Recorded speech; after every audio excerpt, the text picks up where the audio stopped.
I should have music sometime. Welcome to In the Paint. Ziggy No and John from ERB. It is June 4th, 2024. We're talking sports cards. We're talking hobby. We're talking NBA playoffs. We might even talk about the NHL playoffs. We're talking about just what's going on. John, what's going on in your hobby world? How's it been? I keep a pretty narrow checklist. I'm buying a lot of De'Aaron Fox right now. I know the Kings got bounced early in the playoffs, but I still believe in the team. I still believe in the player. If he ever gets traded to another team, you know it's going to be a contender, and you know his cards are going to skyrocket. So I feel like there's still a floor built in. I'm just buying. I guess you'd say I'm collecting him at this point because I really don't want to move any of the cards anytime soon. And I'm excited for the NBA Finals coming up on Thursday. Even though my Thursday is going to be busy, I will be in Cleveland for a hot dog eating contest. Awesome. Hope to do well. And then we've got the Midwest Monster, a 400 table card show coming up down the street from me on Friday and Saturday. So I'm going to try and fit that in on Friday. I can't do it Saturday. Got too much going on, but I'll try and fit that in Friday. Hopefully we do. And that's kind of what's going on in my world.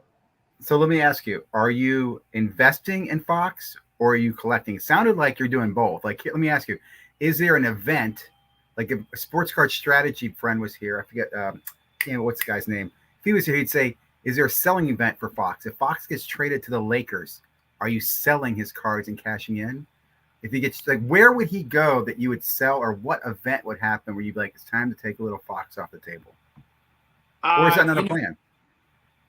It's hard to say. I have so many duplicates again. I sold all my duplicates the last time. So for me, a selling event would either be if he got traded to another team, a contender in the offseason. I doubt that'll happen. They're going to try and still build around him. They believe he's in his prime. And you listen to all the Kings media, you listen to all the Kings coaching staff. They believe he has the potential to be an elite player. And then everybody's like, oh, but he's on the Kings. So what? Giannis was on the Bucks once, and the Bucks won the title. So Never say never. The Mavs are in the title this year. They're in the finals. I was just going to say that. Dallas is there. The number 5, right? Who saw that coming? I know. Nobody saw that coming. I'm not unhappy with it. I'm happy with the. Let me say I'm happy with the Mavericks. I'm definitely pulling for the Mavericks because I do want to see one of those. What am I looking for the word? One of those recent rookies to hit his payday. And even that won't be really a payday. I have no Luka cards, first of all, and it really won't, like, he's already been baked in, but just fun to see. I'd like to see him. And I also expect him to play well, even in a loss. Like, I expect him to be 30 points per game. Oh, yeah, easily. I'd say I don't think the Celtics have somebody that can match up against him. He's going to take his shots. He's going to find his spots. Kyrie will have a chip on his shoulder because he played for the Celtics. And they did not like it when he was in Boston. I know. I'm kind of rooting for that because I don't really like Kyrie, but I know he took out the one, basically the one glitch in the Warriors dynasty when the Cavs won, and he made a really big shot at the end of the game when they had that 73-9 season. So I never forget that because I was living out in the Bay Area at that time. And I was watching that game saying, oh, my gosh, you got to be kidding me. Like, you're going to let this guy beat you? But he's a gamer. He's clutch. And I think now that he's back in the finals, he wants another ring. But you're right. There are so many good players, so many young players. Lively. Lively has been an offensive rebounding beast. I mean, in the Wolves game, between those two big dudes, between Gobert and KT, he was pulling down boards. I mean, I'm super excited, and I agree. I'll tell you what. So game 1, it's 6.5 points as a spread I'm looking at here for Dallas, and I think Dallas is 205 plus on the money line. I think it'd be ballsy to go money line. I don't see them winning that game. I mean, I really don't. But boy, would it send a message for Kyrie and Luka to go into Boston on game 1 and win. I mean, I think that it would be awesome. If they win one of those two, it'd be great. Getting the first one, I don't know. What are your thoughts on the game? Who would you bet? Would you bet on the game? I bet on the game. Yeah, you said it's plus 6.5 for 6.5. Yep, for the Boston points. Favored. Yep, which is low for them. They've been favored like 8.5 for most of the playoffs. I mean, they've been most of the games beating the crap out of teams. Even the Pacers, who played them hard, they've been pulling away in those fourth quarters and stuff. And then they had a few overtime games, but it's going to be an interesting series. Like I said, I really hope. I will also say this too. If Boston goes up 2-0, I don't feel like it's over. I'm not going to be doom and gloom. Oh, poor Dallas. I kind of expect that. Like, if that doesn't happen, I'm more shocked. Boston should win the first 2 games. They're favored. They're at home. They should win those games. They have a deep bench. So yeah. No, I mean, I think anything can happen. As I understand it, Porzingis will be back, so that gives Boston a little extra oomph that they maybe didn't have. I think Boston just cakewalked through to the finals in the East. They didn't get anybody to give them a hard time. And we already know, we had talked about the Kings early on, and they didn't even make the playoffs this year, and they were just the same record basically as the Pacers. And where I'm going with this is the West has just beaten each other up the whole year. Yeah. And these teams are really good. And somebody who's really good isn't there. You've got the T-Wolves, the Thunder, the Nuggets. Any one of those teams, in addition to the Mavericks, could have been in the finals. You can't say the same about the East, where basically I think unless the Knicks or the Sixers stayed healthy, or even the Bucks, there wasn't a team that was going to take out Boston. They were so much better than everybody else, and they just cakewalked to the finals. So anything can happen. I think I see a split coming in Boston for sure. I don't know which game will go which way. And then I see a split coming in Dallas too. I think you see 2-2 going back to Boston for Game 5. Anything can happen. That's what I think is going to happen. Wow. I also heard we haven't had a Game 7 finals in a long time. Do you know the last time we had a Game 7 in the NBA Finals? I don't. I'm just asking. I don't know if maybe there's in the chat or if you remember. But I heard it's been a while. It has been a while. I think for me, the one I recall last was the Cleveland series where the Warriors were 73-9. And the Cleveland came back from 3-1 down after Draymond got suspended for Game 5, which was pivotal. That might be the last one. It might be the last one, and that was a great series. Yeah, it would be amazing to see that. So I saw it coming as soon as they lost Game 5. I was like, "Oh shoot!" I'm like, "Here we go. This is going to be 7, and anything can happen." So. Let me go back to something you started with and change a little topic here. The Midway Monster. I've seen a lot of people talking about it. You had Chip Shawana a week ago, I guess, 2 weeks ago. So a lot of Midwest, middle of the country activity going on. What are you going there for? Are you going for cards, boxes, just to check out? Let me ask you this too. Are there any sponsor events? Are there free giveaways? Is any of that stuff go on there, or is it just a card show? A little bigger than a regular card show. I mean, I wouldn't say that it's got it doesn't have a national appeal or a Dallas card show appeal. It's in a really decent venue with good lighting. They will have a couple autograph signees there from the Pacers, and one I think from the Colts. They try to do that every year. The one year they had it was Kenny Clark, and nobody came to get his autograph, so that was a little disappointing. They could have got anybody. I mean, I don't even think. No Anthony Richardson, I assume, huh? He went to the day they had the RIP party night at the card shops around the country. He went to that at our local card shop. Did he I don't sign? think he'll be there. Did he sign? He did sign. I think he did sign. He did sign for people there. I think that is a play people need to be making more of, and that is getting the autographs on card in person, because the manufacturers aren't delivering them anymore. So Chantilly's coming up, and there's 3 quarterbacks that are going to be there: Bo Nix, Penix for Atlanta, and Will Levis. Will Levis is a Fanatics exclusive, and it specifically says he'll sign up to 2 cards per customer and no inscriptions on the cards or certain rules. where Okay. Penix and Bo Nix have no limitations on the cards, no rules as of yet. And they're about half the price as well. They're about 130, 140 an autograph, where the other dude's like about 250 for an autograph. But I'm going to get some on-card autographs. Another thing I'm going to do too is I'm going to get some really sexy ink pens. You know what I'm saying? Like do some color match, something like Levis with some bright blue on some cards. I'm looking at finding cards and really, making some good rookie autographs since Panini's not doing it for us.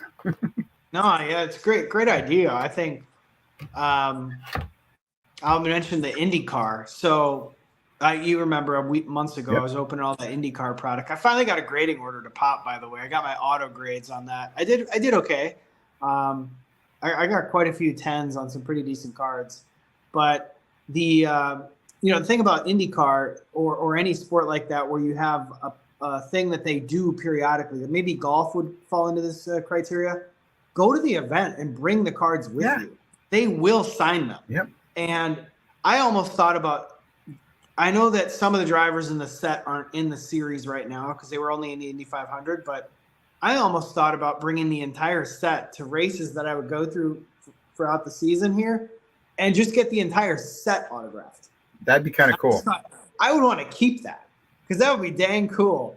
You got the autos you can pull, but then to get every base card autographed to make a complete autograph set would be pretty darn cool too. I'm a big fan of it. I really am. I like the TTM stuff. I don't do that, but I want to do that. In fact, it reminds me, Peyton Manning has a TTM opportunity through the mail for Peyton Manning. That's one reason why his autograph is not as valuable as Brady, because he autographs for so many people. He does it for charity events. He does it for kids he meets in person. He's not an asshole with his autographs, which I really like. I'm gonna applaud that for Peyton Manning. Which again, collectors don't like that. Collectors obviously want them to be less, but it's interesting. Real quickly on the PSA thing, you said you got an order pop. How did you like the app where you can go in there and you can decide to ship them to the vault or ship them home?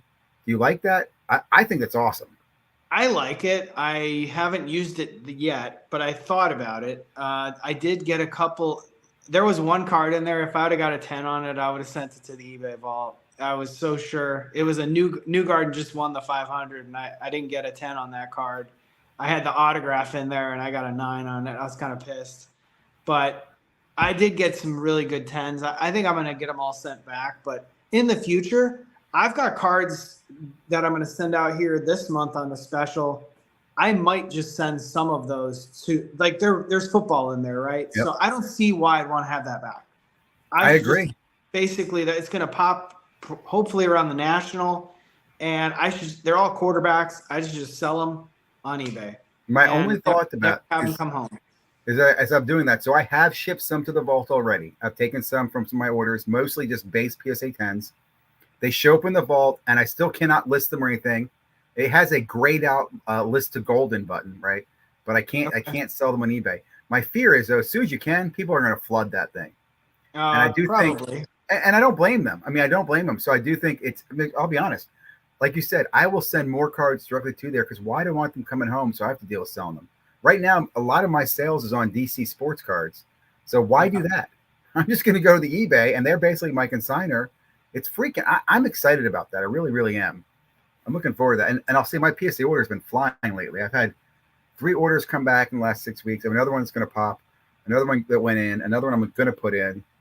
I love it. I really do. I've never done my own PSA orders. I love it. It's fun. Having that regular cadence is really nice when they run specials and then they run them month over month. And not every gem rate's created equal. You get gem rates on some, it's 80%, 85%. Yep. This one happened to be, I think it was 65%. Yep. Not the greatest, but I got 7 gems on the cards I sent in. They were pretty good. I mean, I think one of them is going to be definitely maybe nobody sends the card in, but I guarantee it's going to be a tough 10. So I agree. It's awesome to have them come back in. My problem was I got a bunch that came in at one time, so I had to catch up with my credit card all at once. Now I've got a little flow. I'm learning that. My first order went in, I got like 10, and then I had 12 10s out of the 44 cards. The second order, I had 34 10s out of 50 cards, so I did much better on that one. You learn. Yeah. Definitely learn. I kind of agree. My first order, I had a 29% gem rate. It was the worst I ever had, but I had 2 really good cards in there, and that paid for the entire order. Yeah. I also think part of it is you're a little bit like grading drunk. You're like, this looks like a 10. This looks like a 10. Yeah. Everything looks great, and you're putting it in. I like I said, I'm not sponsored by PSA, not a big fan of PSA, but I love doing it this year.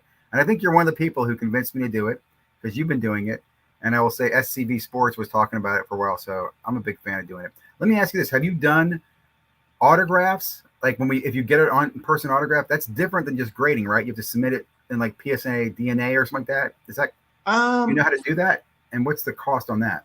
Yeah, I don't know what the exact cost is on that. If I would get the card autographed, I'd probably want to make sure I'd get it authenticated so that it is an authentic autograph.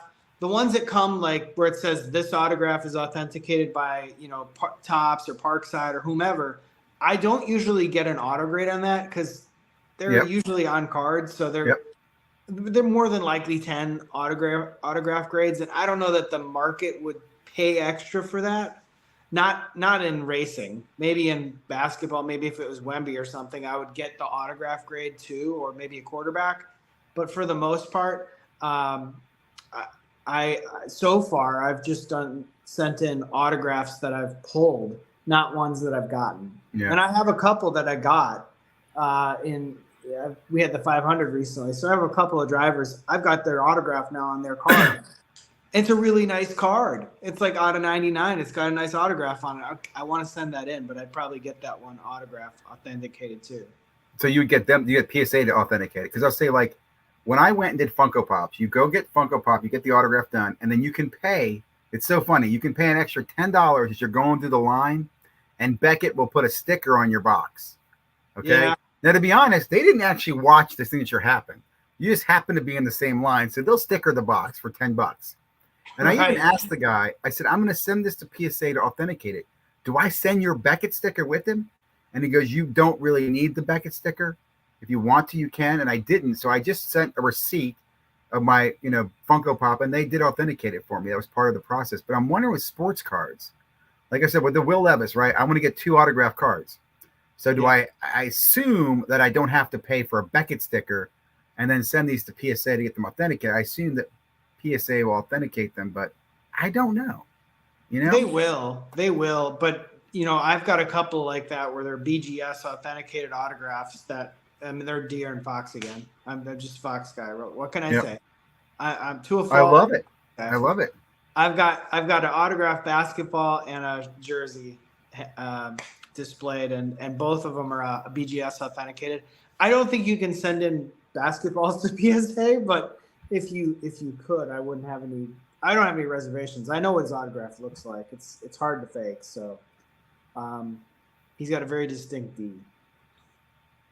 Someday when he's a star, I'm going to be thinking about John is killing it, selling off his Fox collection. I've got a lot of autographs. I've been buying a couple too. So no, I realized I just really enjoyed the opportunity chasing the players. Like I remember having Fox back in the day, selling his cards off.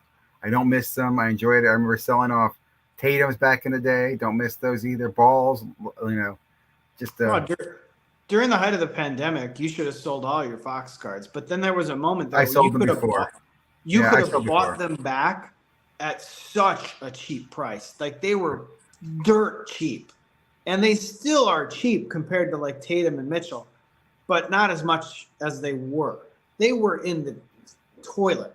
I mean, it was like giving the cards away. I'm like, it's weird. It's weird these cycles happen too, right? I mean, like cards will go down like pennies. You're like, I can't believe the card's so cheap. And then you'll see it back to $50. Like, man, someone killed it on that. The only thing I will say to that though, is let's say you see a card that goes down to 10 or $15 and you do buy it. And then later on you see it at 50. Yeah. There might be 1 or 2 people that sold at 50. You're more likely going to sell it at 40 or 35, which is still good. Okay. I think people always upside. Like I just sold a bunch of cards. I sold a whole bunch of those Monopoly, the base prisms, and I sold them with the 9s, and I was so happy just to see them go. I mean, and I made money off them. But again, I wasn't thinking high margins. I was just you just got to accept it, get the money to accept, whatever the discount is. For sure. Cash is king. cash is king, and you got to keep it rolling. You got to have a good sell through rate. That's one thing I learned, and I learned the hard way. I've kept cards too long, and now I still have them. And then I'm hoping for a rebound. Heck, I still have a Wander Franco autographed out of 50 that I never sold. I don't know if he'll ever play again. I think he's playing in the Dominican Republic in some league. Because was that the redemption? Was that the redemption? Was it the redemption you got? It was the redemption that I got. Yeah, that one came at the wrong time. Oh man! I should have sold the redemption when I got it. I redeemed it and I got the card back quick. But then I'm like, oh, let me grade it. That'd be great. And it got a 10. I was like, this is awesome. But then like a week later, I was like, oh, this is not awesome. This is terrible. Yeah. It is crazy. I mean, again, I will say there is something to be first to market. In fact, thinking about first to market, you saw what's going on with the Optic football cards, right? How the hobby boxes are not coming out until like July 17th now. So think about that. They're not coming out to July 17th. Retail's been out for, I don't know, 3 or 4 weeks, a month. Weeks. Yeah. It's been, so like the blasters came out a month ago. So, and now PSA actually knows the checklist too, so they can grade them. So you're going to have all those Optic cards coming back at the National before hobby even hits. Like, how is that going to, I think that's bad. I don't think that's going to be, it's going to be interesting. I don't know. It is interesting how the releases on Panini products, the hobby boxes seem to have just been shelved for the moment and they're just going retail to balls to the wall. And they juiced up retail a little more than they did recently. Yeah, a lot more. I mean, let's be honest. Panini retail actually is good. If you're into the dream, let's be honest. So here's the deal. Panini does not have any autos. Their autos suck. But their retail products are loaded with number cards they didn't have in the past. Oh, so for sure. It's weird. And then I'll say this too. Because of that, I don't think hobby's hurting. Like maybe Panini, like there's somebody at Panini's probably sitting there going, we're making more money. Release the retail first. Jacket with some cards, and we're going to make more on the hobby. Because I think that's what's happening. I don't think they're hurting. I mean, hobby prices are coming out. Optic first of line is going to be crazy. Yeah. It was a good class. I mean, you still had CJ had a great year. You've got Anthony Richardson coming back. You still have Bryce Young, kind of unknown. What's going to happen there? Is he going to be better this year with a new coach, with a new system? He can't be worse. He can't be any worse. You're right. 100% true on that. He's basically like Fox, right?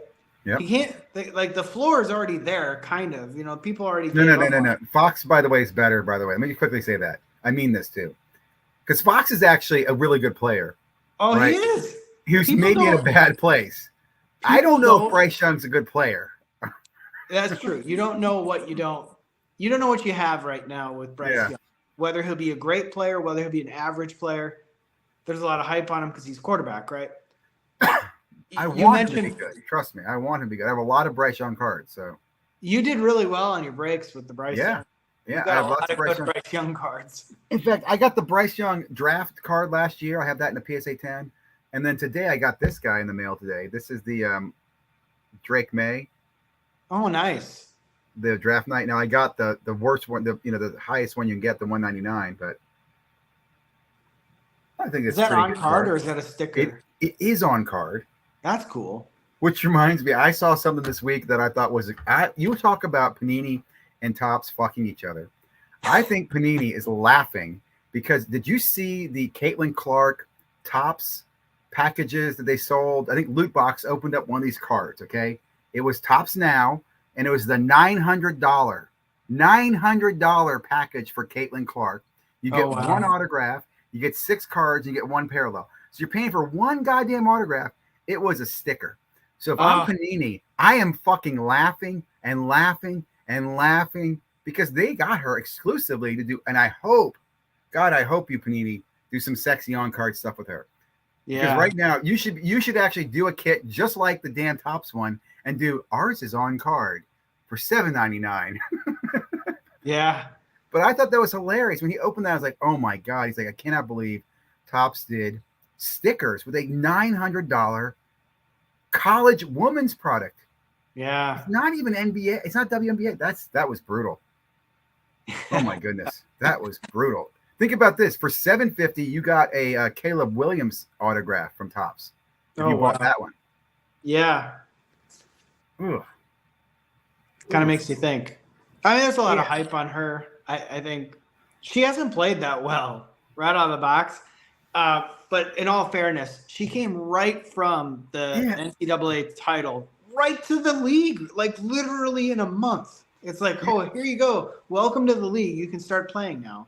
And then the league doesn't like her because they're like jealous of her or whatever. And well, I don't think that's it. I think the media is making that because they want us to watch. Personally, I mean, I don't mean to mean. I just don't care.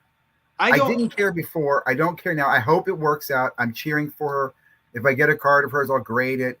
But I'm not gonna criticize. I've seen some ugly criticism of her too, man. There's been some pretty mean memes. Yeah. I'm like, she's still a professional. She's still making more money than I am. So for sure. Well, she's still got a long way to go to be one of the greats in WNBA, even though the WNBA or not. Just fucking have fun. Who cares? Well, you know what I'm saying? She's gonna make money regardless. Exactly. Right? She's got her Nike deal. She's got her other endorsements. She could quit right now and go back to Iowa and be a god forever, coaching, teaching classes, doing do camps, whatever the hell she wants to. So I applaud her and I'm happy for her. And the people who love her are gonna love her. So I'm not gonna get caught up in the hate. No, it is what it is. No, it is what it is. I will say this. She's got to toughen up a little bit. Like like LeBron flops, right? Yeah. LeBron flops and other players in the league have flopped. I am not saying she did that, but she got to toughen up a little bit. Like this whole offseason, she's got to learn to be a little bit tougher. Well, she's small. She's small too. She's undersized relative to some of the others. And, not only is she not tall, she's slender, right? So it's a recipe for getting beat up on the basketball court. And I know it's not the 1980s where you've got the bad boy Pistons and, Bill Laimbeer and Dennis Rodman just beating the crap out of you down low. But she's got to toughen up a little bit. Yeah. Well, I will say if I get a chance to see her in the DC area and I would go see her.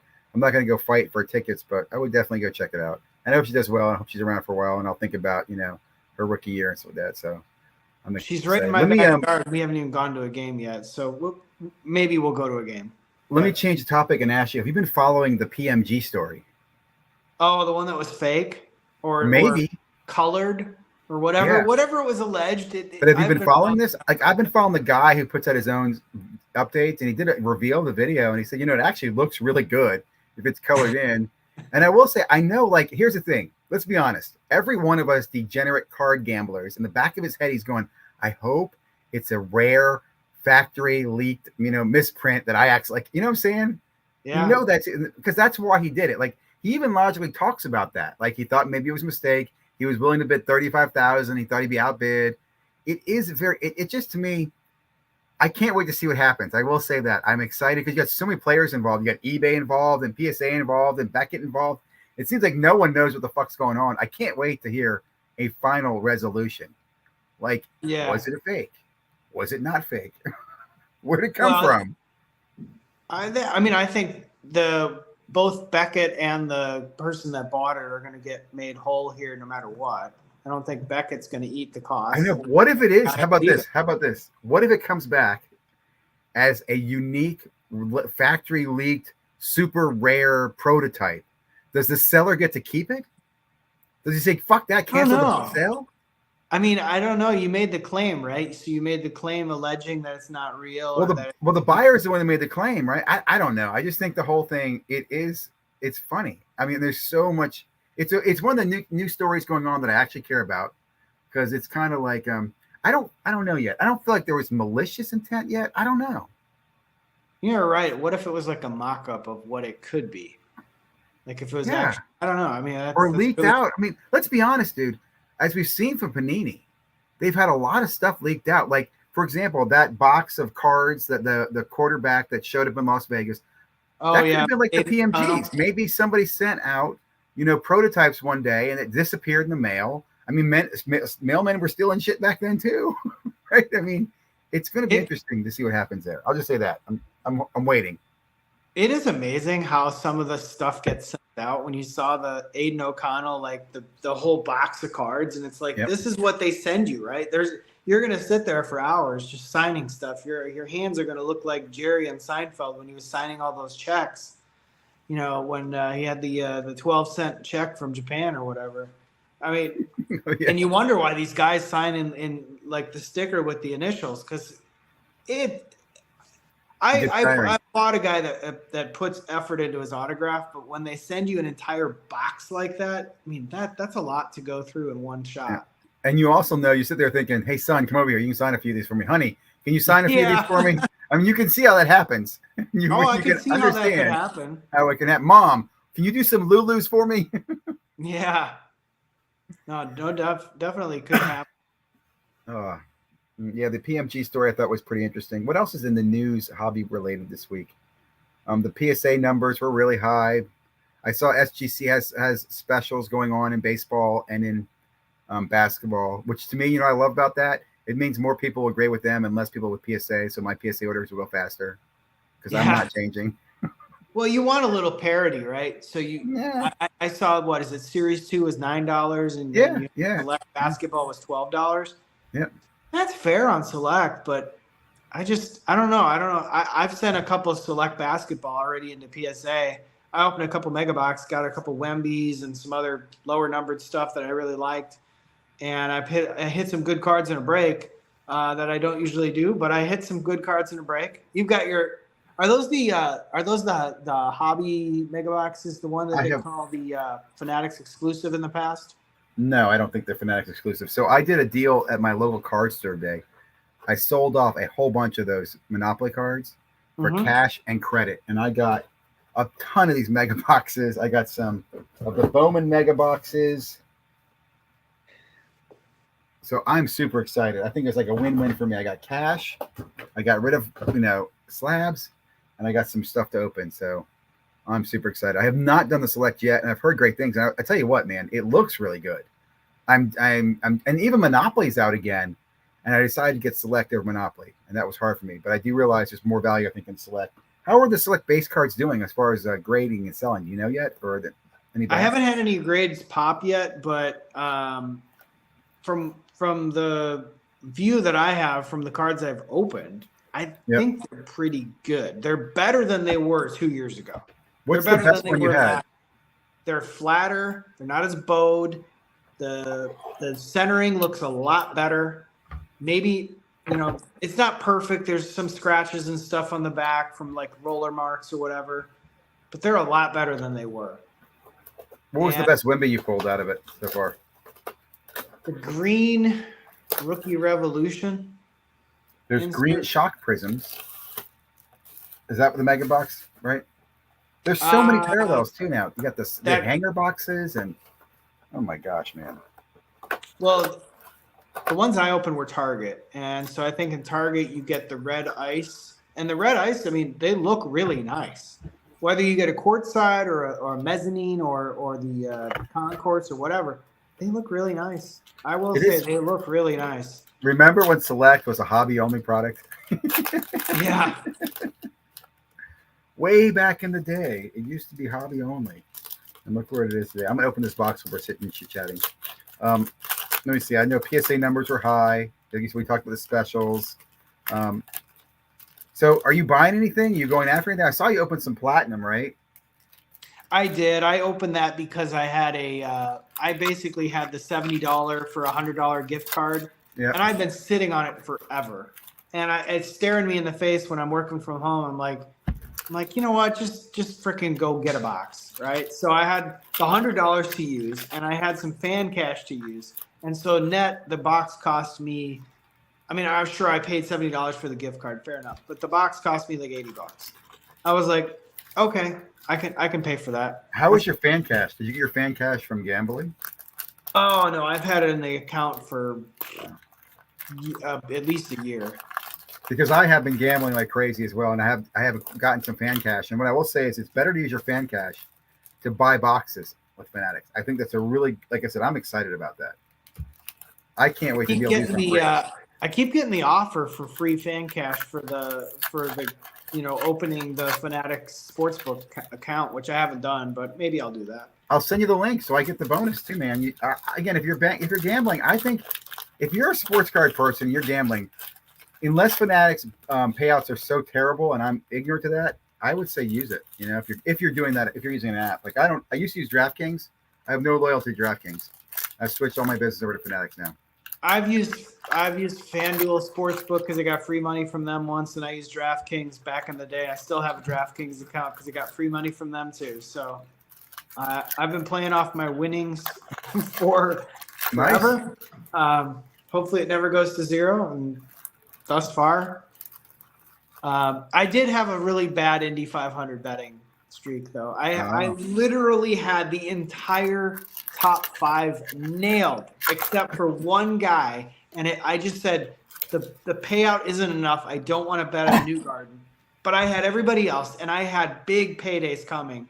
And so anything could happen. I had Rossi and Dixon and Pato and who the heck finished 5th? It wasn't McLaughlin. Can't remember who finished 5th. Anyway, I didn't have Newgarden, and so all that was for naught. And I was like, damn it! I finally went big, and I would have done really well if Pato held on to that pass. That was probably a really good payday coming. And damn it, it was like, you got to be freaking kidding me. But hey, you can't win them all. I had a couple races there where I'd won in a row, so wasn't gonna win them all. I'll have to reach out to you on your next bets because I do want to try that. I was watching the Indianapolis race that day and thinking about it and thinking, figuring that you were definitely watching because it's a big event there. Yeah, we lucked out. Normally it's blacked out because they don't like to let the local audience see it live because they always want to have people go to the race. Well, it got a huge rain delay, and so then they lifted the blackout. I was like, well, this is great. I'm just going to watch from home. So I had it on the big screen here, and it was great. Perfect. Now, besides we do have a race this weekend. We got Road America. We had Detroit last weekend, which was a dreadful race. They should just cancel that track. It sucks. Too many crashes. Too many minuscule crashes it's just a bad track. It's really a bad track. It's a great event, but they really do try to do a good job, but it's a bad track. Road America is a great track, though. Road America should be great this weekend. Again, anything can happen. Last year, Palou won that race, come from behind. Newgarden won it the year before. Herta has always been great. He should have won last week, but he didn't. But I'd say Herta's probably going to win this week. That's just a guess. It's early guess. Herta. Colton early guess. Should win. He's well overdue for a win. We got some comments. I'm sorry. I got some Wemby selects. So you did send your selects off for grading? I just every Wemby? Put in the order yesterday. Did you send anybody else? Any other rookies worth grading? I sent in one Keontae George. I sent in one Trace Jackson Davis, and I sent in one numbered Sasha Vezenkov because he's the king. And it was the coolest card because it was he is number 7. It was numbered 7 out of 99. He is number 7, and he played for the Kings, and it was the purple ice or whatever. So it was a color match too. So I had to grade that card. But yeah, a couple other base Wembies like from Select sent those as well. So nothing crazy, but a couple other rookies. I have an Amen Thompson that I might send in. It's a red ice mezzanine, so that one looks pretty good. Then it's a nice color match, but I haven't sent that one in yet.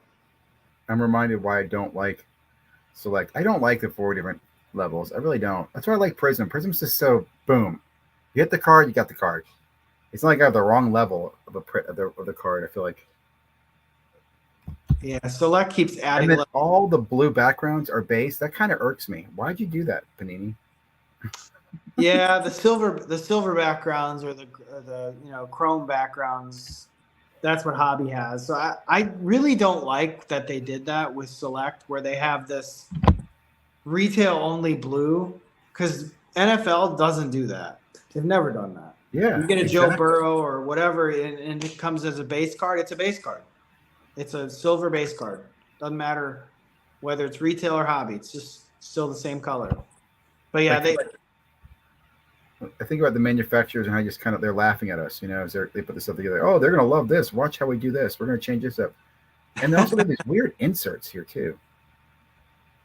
And let's be honest, the vets have no value anymore in select, right? Unless it's like LeBron. No one cares about anything but rookie cards.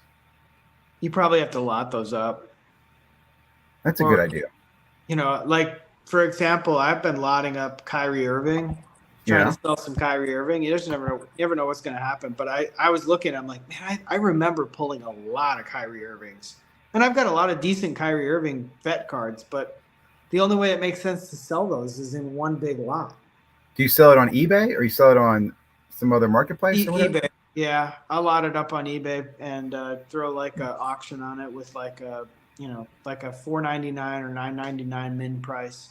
So see what happens, but you try to get at least 20 cards or something like that. It's a good idea. I'm lazy when it comes to that. I just can't stand it. I normally will take like vets and I'll give them away to different organizations because I feel like they'll like them. I'm too lazy to lock them up or sell them. I have also thrown some away recently. If I get too many damn cards, I just take them away, get rid of them. Like I did that with a bunch of like paper hoops and Donruss. I can't stand the paper. I keep reminding myself, why do you buy that stuff, Michael? Stay out of that stuff. Just focus on the chrome stuff. Yeah, when hoops had slams, when they had the slam inserts, that was the reason we were buying those. The base cards didn't matter. It was the slam inserts that we wanted. And the Marvel. Remember the Marvel when they first came out the first year? Those were pretty exciting with the too. Donruss. Yeah, and those were nice inserts. Those were really nice. They look great. Especially the hollow. You get the hollow one and the slam. Those do really well. I had back in the day during the pandemic, I had a LeBron James hollow slam. And it was the first year they had the slams in the cards in the blasters. I got it out of a fat pack. And I sold it raw. Maybe I should have graded it, but I wasn't grading back then. But I sold that sucker raw right away, and I made like $200 on that. I couldn't believe what that card was going for. I was like, holy crap. Like, I thought this was like a $20 card. Like, it was like $200. I'm like, I'm sell it now. And it is weird, some stuff, man. It is weird. And then other stuff, you're like, well, this guy's a really good player. I can't get $1 for him. It's like, oh, yeah, for sure. That's the hobby, It's just weird. Like, I don't know what a 10 goes for that card right now, but it probably isn't $200. I mean, it blew my mind was back when the LeBron hollows were going, like the optic hollow LeBron was going for, I think, $800 in a PSA 10. Yeah. Remember that? I remember selling one of those and being like, I felt bad. I was like, someone paid this and they want me to ship it? Are you kidding me? Oh my God, that felt so good. Oh yeah. There were plenty of those moments during the pandemic or when the card boom happened was like, there's no way this is worth it, but somebody's gonna pay for this anyway. Yeah. And then after the fact, you're like, oh man, I feel bad. Like they bought that card for $30 and it's worth like $1. Well, I sold most of the time during the pandemic. I was buying into breaks or buying cards, but I was not buying singles. I was selling. And I'll say too, there are very few times where I got a card like that where I got it at the high, where I was selling 800, right? Most of them I was selling lower. Like I remember selling Deshaun Watson. I want to say I sold his card, the Silver Prisms, for around $800 to $900. And they were once at like 2,000, but I was too stupid to sell them then. I still held on to them, but I did sell them as they went under 1,000. I was like, well, that's my floor. I'm getting out now. And I still made a ton of money off those. And now what are those, like $100, $200 now? So he's been so bad lately. Yeah. Like I just think he's never going to regain that form. He had that great form when he was with the Texans before that whole scandal, and then he get traded, and it's just he was so bad last year.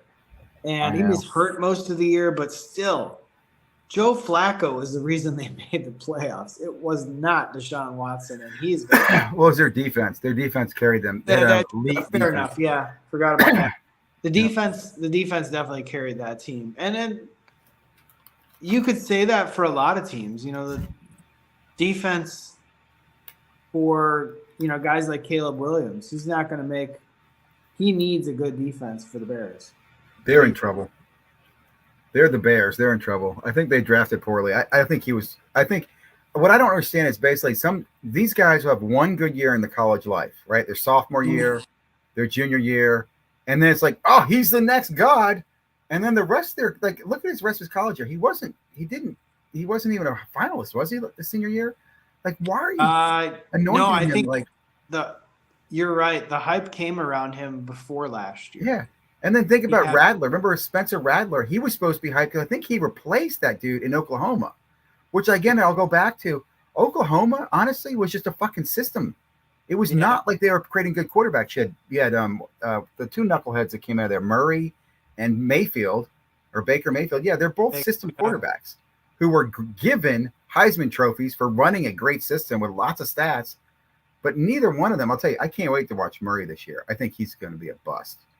Like, there are certain players that, like, we could go down the quarterbacks. And I'll tell you which ones I think are going to be bust this year. We're going to be like, I should have gotten out a long time ago. And others have time. But Murray's time is over. He's cooked. And I also think Russell's time is over. I think he's cooked too in the Steelers. Oh yeah, Russell Wilson he's done. He'll play a few games, but he's cooked. I don't think I think his best days are well behind him. Kyler Murray, having Marvin Harrison Jr. as your primary target is gonna bode well for him, but I don't think it will matter. He had DeAndre Hopkins, he didn't really do anything. Well, yeah, exactly. That's what I'm saying. Hopkins was a better receiver than Marvin. Again, I'll just say this about Marvin Harrison. System right now coming out of Ohio State. That is a system for wide receivers, okay? A lot of wide receivers do well there. I need to see you actually, show up and perform in the NFL. Just because your dad did it, a lot of dads did it. Look at Moss's son. A lot of dads did it. Doesn't mean you are. Because you know what? You're only half your dad. You're not your dad. And so we'll see. So, again, I think, and I also don't like his attitude with the whole signing. Again, I'm glad he's suing Fanatics, but, dude, you signed a contract. You're just mad you're not making as much money as you think you deserve now. Okay, well, get out and prove it. So I think that whole team's going to be a challenge. And that's a tough conference there, with San Francisco. The Rams are well coached, have a good team. Seattle's sneaky team. So, gosh, I can't wait for football season. It's sad how that is, And right now we have basketball playoffs coming. We have hockey. Are you following the hockey stuff? Any thoughts on hockey with Connor McDavid going for his first potential? I haven't been following it much. I could do a little bit of light research, but I haven't really been following it too much. But see, I follow because I bet on it a little bit every now and then. So that's why. And I will say I thought it was gonna be Dallas and the Panthers. I did lose on the Dallas game the other night. But I expect Panthers will win this cup. I think they're just blasting the hell out of teams. Like, they are just scoring too many goals. In fact, that'd be my lock to bet on the Panthers for the series. I think is the win. I think it's 125 right now if anybody wants to play. And I think Edmonton just can't keep up. We'll see, but it'll be interesting. I have no cards in the game, so I follow the hockey, but I'm not really invested in any hockey. Yeah, no, I don't really have. I bought a couple fat packs from to make a video on Young Guns before, but I did okay on those. But I have no idea who most of these players are, except for the big ones. Yeah. But yeah, it's just not a sport I follow much. But I've gotten into it. It's funny. I've gotten into hockey because of the hobby. I can honestly tell you that. Like, the hobby's expanded my sports interest in the sports that I wasn't as interested in before. And again, I'm not team focused. I'm more like rookie focused. So I remember following Lexi Lafreniere or whatever the guy was, the Ranger a few years ago. We're chasing him. And also what I'd say too, is you used to be able to always find retail hockey. You know what I'm saying? So it's kind of a fun, affordable. The tins were fun to open. I've always kind of liked hockey. And hockey buyers are rabid. They love their hockey. So, I enjoy the hockey. I love listening to Jeremy Lee talk about his hockey stuff because he goes deep.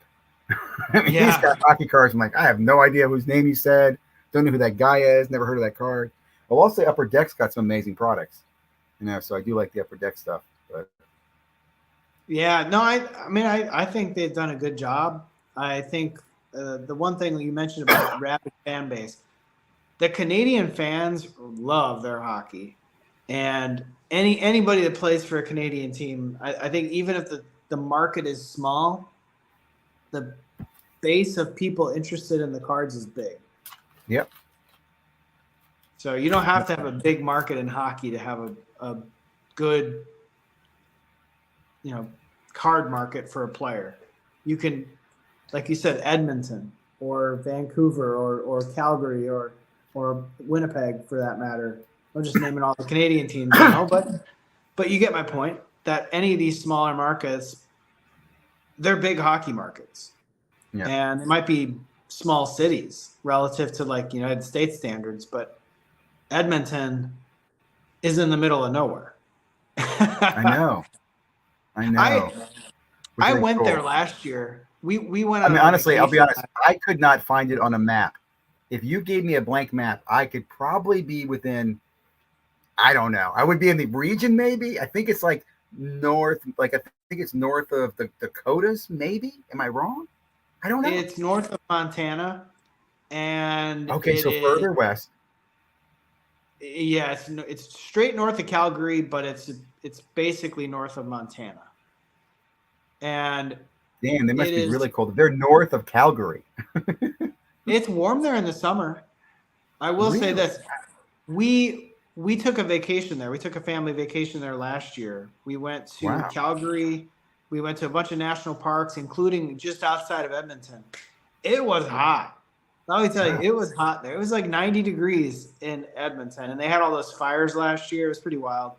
But humidity? Is it dry? No, it wasn't really humid. It really wasn't. I mean, it was hot during the day and it was cool at night. Yeah. So, but the great thing about summertime there, it doesn't get dark out until like 11:30. Wow. It's wow, wild. Yeah, because you're so far north. You're so far north in the summertime when it's July, it never really gets dark. I mean, it gets cooler at night, but it really doesn't get dark there. So conversely, winters must be really dark then. Right? Oh, for sure. Yeah, you only have about 5-6 hours of daylight in wintertime, and you'll get like sun will come up at 9:30, go down at like 3:00. I have not experienced that. That's something I'd like to check out sometime. That huge difference in the. It's a beautiful part of. It is a beautiful part of North America. I recommend anybody to go take a trip to Calgary, Banff, Jasper, Yoho, all these parks. They're fantastic. They're absolutely fantastic. I skied up there once, but that was just for skiing. So, all I saw was white, looked gorgeous, had a great time. Yeah. The lakes are great to kayak on. They're great to hike around. It doesn't matter if the water's cold. I don't really care. Hiking on the lake, and it was just this emerald blue. Yeah. Like nothing you've ever seen. Most mountain lakes are cold because it's normally snow water. Even in the summer, it's still cold water. Exactly. Most of it's glacial melt or something, snow melt or something. So they're all ice freaking cold. So let's see. Anything else to talk about hobby related before we wrap it up? Well, anything you're looking forward to in the next few weeks? I am looking forward to the Monster if I can get there. Yep. My stance on the National hasn't changed. I don't think I'm going to go. It's coming right off vacation. So the one thing I did want to touch on a brief moment was the Neo Cards and Comics video today, talking about basically the chain of command in the hobby, more or less, to make money and who makes money. And it was really interesting. And I think many people, if they thought of this, the hobby for us as that, they would realize sometimes how they can go really wrong and how the manufacturers can win, the grading companies can win, they mentioned like FedEx can win or USPS can win because they're all getting their cut. And eventually it ends up in somebody's hands who's the final collector who may never sell it again. And, for us, when we buy a Steph Curry card, we've never sold a single Steph Curry card. So we are that end user. I get my Steph Curry card, whether it's, a numbered card or anything. As soon as I get it, I'm really never going to sell it. And how do I get it? Well, I've never bought into a break for a Steph Curry. And when I've pulled a Steph Curry, if I get it graded, I'll never really sell it, even if I get a bad grade on it. But many times I'm just looking for deals, right? So for me, you see all those places where there's money changing hands in the hobby.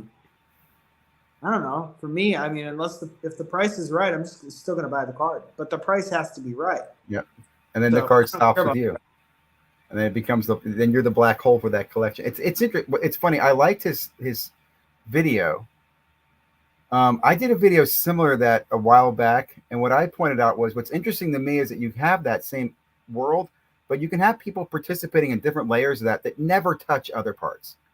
You know what I mean? Like you could be in the singles, just buying singles and flipping singles and buying singles and never, ever open a box, never understand a break, never care about Panini or Topps or the whole licensing issue. You don't give a shit. You have no idea what's going on. You just buying what you like down here and grading it. That to me is what's the most amazing thing about the hobby is that you have so many different layers that really are dependent on each other that are completely oblivious to each other, right? Like the repacking world. It was funny listening to somebody who was doing a video of a guy who became a repacker, who was a breaker. And I'm like, to me, it's a natural evolution, but not in a good way. Like, because here's the way I look at it. You start as a degenerate pack ripper. You love fucking ripping packs, but you realize you can't do it because you can't afford it. So you rip them for somebody else. So somebody else starts paying you to rip them, but you need them to keep ripping them. So you're selling them false fucking dreams and hopes and chanting shit out. And you're selling this belief that they're going to get great hits. So they're feeding your addiction, which is open the hits. Now, what you realize is 85% of them are dropping off because they're getting fucking burned. So what do? You need to make more money. So you create a repack because you know you have degenerate people who want to chase stuff. So you create it. To me, here's the way I justify it. Repackers are fentanyl. They really are. They're just taking it from a guy who's chasing the rush of opening packs, who chased it to where he's buying to a break, who's now going to repack. It's just the evolution. And it's these different, my point to this is repack world. Nobody realizes the damage it can do or is doing, like how it can move stolen cards or whatever the fuck it's doing. And these guys in the hobby who collect go, well, I don't care. It doesn't bother me. Oh, I'll sell to the repacker. I'm like, we just don't realize how interconnected we are. The whole stolen card thing too really got me heated, right? Where, Jeremy Lee had the whole stolen card thing. And let's be honest, Jeremy Lee got lucky. To me, I think it's because it was Canadians. If you look at the whole thing, the goddamn Canadians came in to help each other. The guys covering the other guy. They're opening a database. Lab Shark is doing stuff. Here in the United States, nothing happens. It was sad. I'm like, oh, man. Ugh. Well, one thing, you mentioned, when it comes to like intermingling. So one thing I've never really done a great job of keeping tabs on is if I sold a card because I graded it, I got it, and I know I can track the serial number. Have I ever found my card selling again, the one that I sold, and somebody made more on it? Were they a collector? I never really keep tabs on that, but I'm always curious. I have. How many of the cards did I sell ended up in a repack or ended up in a collector's hand or in a flipper's hand or on a YouTube video somewhere? Heck, I don't know. There's all sorts of possibilities. I've sold to people who told me that was their PC card they're always going to keep, and I've cut some amazing deals only to later see the card being sold, and I just kind of bite my tongue. It just is the way it is. I'm not going to – I have a good friend of mine. I say good friend loosely. Was a very good friend of mine years ago in the hobby. He's gone through some shit. But I remember giving him I think I may even gave it to him, a really nice Eli Manning LT dual autograph card. He was like, this is my PC card. I hit in the break. And I remember seeing it being sold. And again, I know it was probably for financial reasons. So I don't judge it, but I was kind of it is what it is. But yeah. And I'll say too, like I said, I often sell for lower than comps. So I know, and I'll say this too, I have no problem with that. I have no problem. If I sell a guy a card and he walks across and sells it for more than me, I don't care. I just want him to buy from me again, right? Because to me, getting rid of stuff is harder than people realize. I'm glad somebody you can make an extra $100 off of me. Great. I got more cards to move. Can you help me move those? So. Yeah, no, 100% right. I mean, you have to find a loyal audience to buy your stuff. And you got to give people a good deal. Sometimes you may have won on a deal, and sometimes you got to let them win a little bit. Because if you want to keep them as a customer, they like the product, but maybe you've burned them on the price or something because the guy didn't do so well. So the next time you see that same customer come back, maybe they get a better deal the next time. You just never know. Yeah. But it's all cyclical. The other thing I'll say quickly on topic of Neo, I don't understand what's up with the vintage Sports Shack dude. Did you watch his video today? I did not, but I know he's been a little out there lately in terms of I mean, his again, take. I mean, he was just, yeah, he was attacking Neo. Neo's a bad. I mean, I've given Neo some grief for shit, but Neo's not bad. I mean, I'm just shocked by it. He keeps hammering down and double downing on it, how bad Neo is. I don't know, dude. Like he even made the claim that Neo didn't go to whatever the last ship of Wanda because he was there. He knew better. I'm like, come on, that's. I don't know, man. I was. I'll leave it at that. I'm sure Neo's ignoring it because he doesn't want to feed it. It's just. I don't think yes, I would. That's what he said. I don't think I would skip a card show because somebody else is there. Like if I'm gonna go, I'm gonna go. I don't care who's there. I will tell you. I don't know who's there. So I will tell you, I did not go to the National in Chicago in 2021 because of some certain people. Now it wasn't the sole reason, but it did lead to my decision of not going. I'm like, you know what? I just don't want to run into these people. I don't want to deal with the drama. It's not going to go. So I can understand that. And I'll say this too. I am not one that really likes to deal with people in public. You know, I don't need a heckler or an idiot or some jackass. At the same time, I'm not going to, hide from people. So I can understand people who want to play it low key or whatever. I'm cool with that, Like when I go to national or go to shows, I don't try to go and, to meet people. I just go to do what I'm trying to do. I normally have a mission. Like when I go to national, I'm normally there for a day. I'm getting my silver packs. I'm getting the promo stuff. I'm getting out. And that's why I was asking earlier about what I like about the national are those promo stuff that they give away, free stuff, chase stuff. And that's why I'm excited about Fanatics stuff. I think Fanatics will do a much better job in promotions and getting you to events, the Orlando show, the Pittsburgh event, New York City. I'm excited about that. I'm looking forward to that in the summer. Fanatics Fest, I think will be more fun than National. And I'll go to both if I can. So we'll see. Yeah, no, I wish the Midwest Monster did that, like to have a promo pack or something that comes with your entry. They tried to do that. The Indie Card Exchange folks did that with an IndyCar product, and it was great. It was absolutely great. I wish they would do something like that more, but they may not have a whole lot of pull over that because that was Parkside that did it. They would need Topps or Panini to do that for their show. That would be good to see. I think Fanatics could do more of that. I think there's a great opportunity for it. I really do. And even these custom art guys. I mean, again, I'll go back to me, I want to chase autos and unique stuff, right? Like I just look at retail. Like retail's fun because you can rip it and you can make money off it, but there's just so much retail. Like there's so much retail and there's waves of it. And there's not going to be any little that the fact that, like I said, the optic's been out for weeks and they're still shipping cases. I'll make a quick comment. I saw Michael Ham there. I bought into a break today, 60 boxes of 60 optic boxes of the Texans, $500. I think that's a freaking great deal, man. Not a bad deal, It's about $8 a box for the Texans. I'm just chasing one player there, but you get one or two of those good cards and grade them. Get one downtown and you're doing really well. So I love stuff like that too. I love chasing like that. I love breaks, PYTs, the big team, and where the numbers make sense. So we'll see how it goes.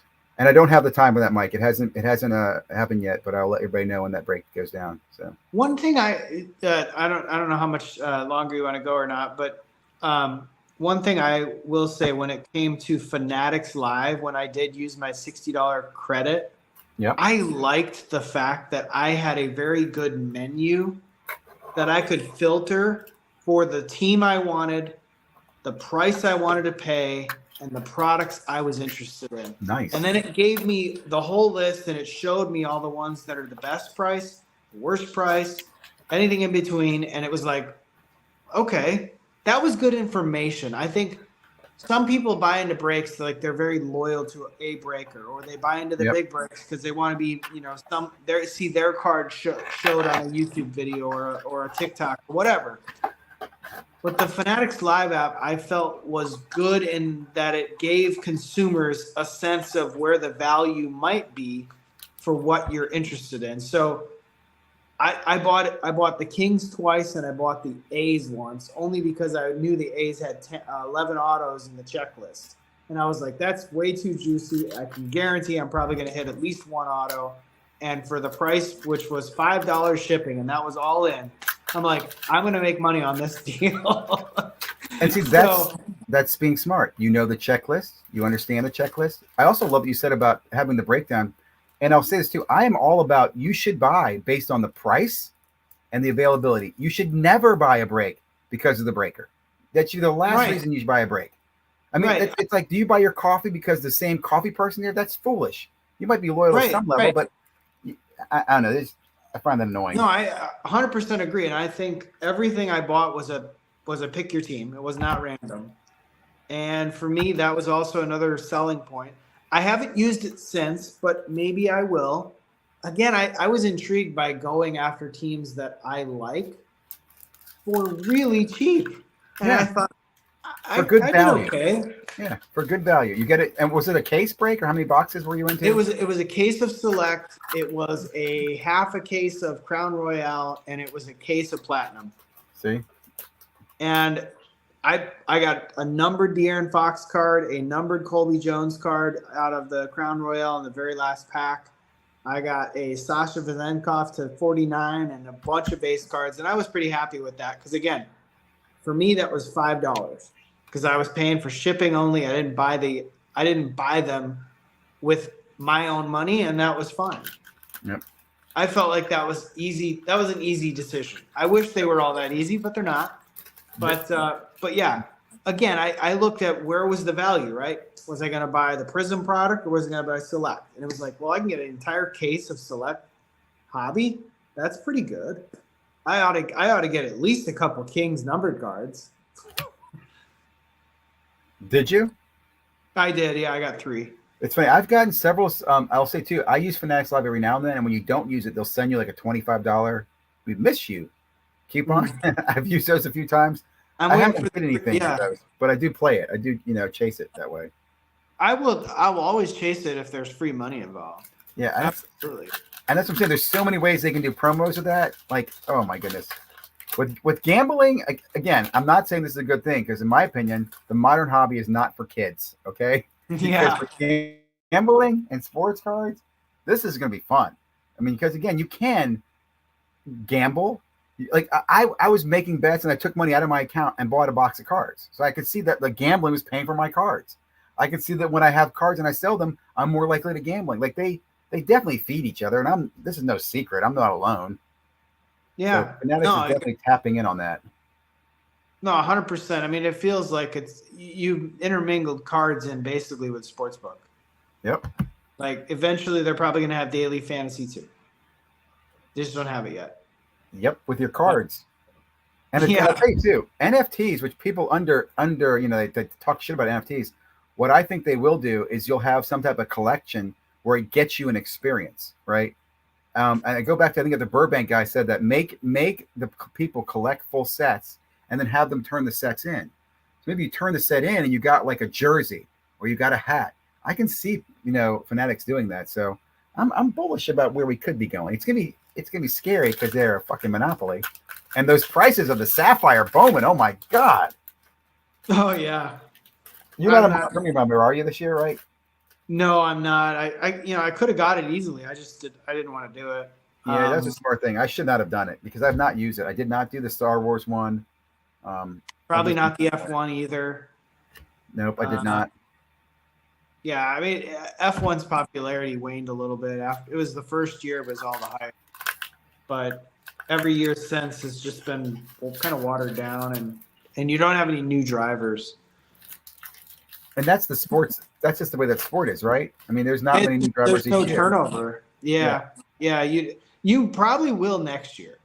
Next year you'll have some hype again. I think next year's Formula One I might go after because Lewis Hamilton's changing teams. Sergio Perez is changing teams. You've got the Red Bull may not be as good next year as they were. There's been a lot of turnover on that team. You could have parity again, and that can change things. And then you might be interested in the Lewis Hamilton Ferrari because that's it's kind of like LeBron and the Lakers. Ferrari is iconic, and now you have one of the most iconic drivers ever changing teams going to Ferrari. That's going to create a little bit of demand for the Lewis Hamilton Ferrari 1-of-1 or the Ferrari, color match or whatever. And it's going to be a cool card. That will be awesome. It's funny. I was listening to Mojo Breaks talk about when that first product came out. They were offered them at $50 a box for the tops, flat or whatever it was, and they were like, "Nah, I don't really want to take it." They had to take 3 cases for some reason, and he Wow. goes, "I'm looking back on, man, I should have taken 30." But it's one of those things who would have known, like, you know. And then after that, how many times people thought that a product was going to be the next, you know, Formula One, right? They go, "Oh, this is going to be the next hot one. This is going to be the next hot one," and they haven't been, you know. So it's things can change on a dime. Yeah. You know, the It's indie an product. emotional market, not a logical market. Do not use logic. Definitely not. Like logically, I'm opening my second box right now, and I should have hit a Victor Wembanyama by now, but I haven't. No. Not even one. Not even a base one. That just sucks. Oh well. Anyway, man, I'm going to wrap it up. It's been definitely fun. Really enjoyed chatting with you. I'll be following your content. If you guys don't already, follow ERB Sports. Good luck this Thursday, and good luck with the graduation, all the family stuff going on. I will talk to you in 2 weeks. Everybody out there, thanks for joining. Michael Ham, see you next week. We'll be on live next Wednesday night with Michael Ham talking hobby information and what's going on around the hobby. Thanks again. Thanks again. John. Appreciate it. Have a great night, man.